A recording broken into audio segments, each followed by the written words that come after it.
So the text I want to read to you today is from 1 Peter chapter 5. I've cut out a little piece of it, but it goes like this. So I exhort the elders among you, shepherd the flock of God that is among you. Governor Pritzker, I live in Illinois. Governor Pritzker lifted the ban on church services yesterday. Now, there's lots of details about what exactly that means or if that's the right language to use, but basically we weren't, according to his executive orders, allowed before yesterday to get together for really any size worship service, and now we are allowed to have at least 10-person services.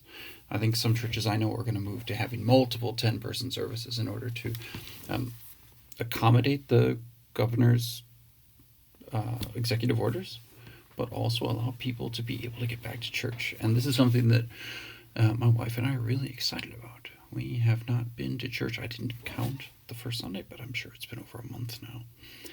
And that's not normal for us. Now, I don't pastor a church. I teach at a college, so I'm a church goer rather than a congregational pastor. So for me, my position is more like yours. I'm going to get back.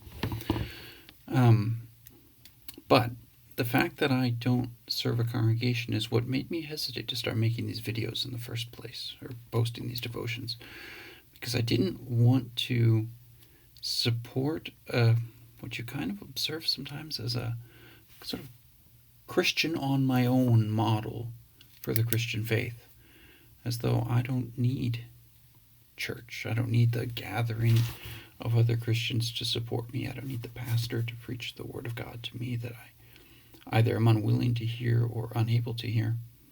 I don't think that that's right, and I didn't want to give an avenue with these devotions for somebody to say, "Oh, I'm getting little sermons, so I don't need to go to church." And I basically decided that the risk was worth it, especially addressing particularly first responders. But now we have this text from 1 Peter 5. So I exhort the elders among you, shepherd the flock of God.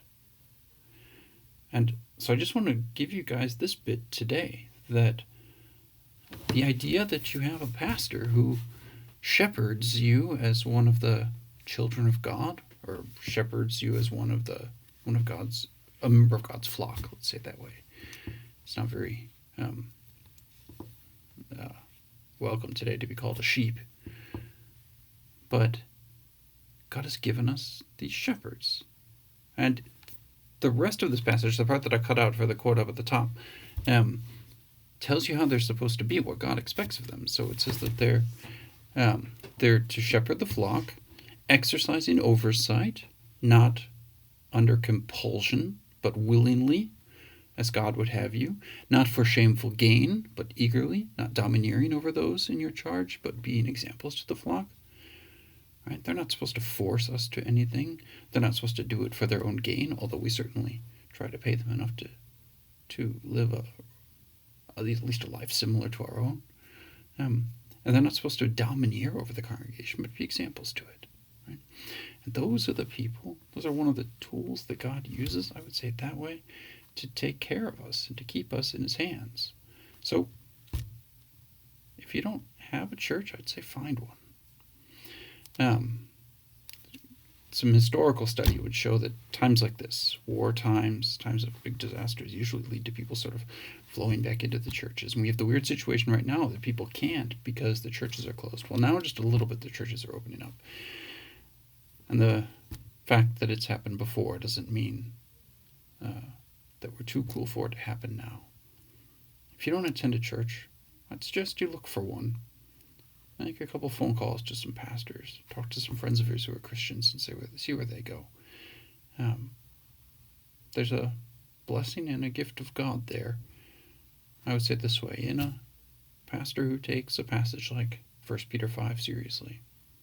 And where God's handing out gifts, we should be looking for them. As always, God be with you and keep you safe. Thank you for your service.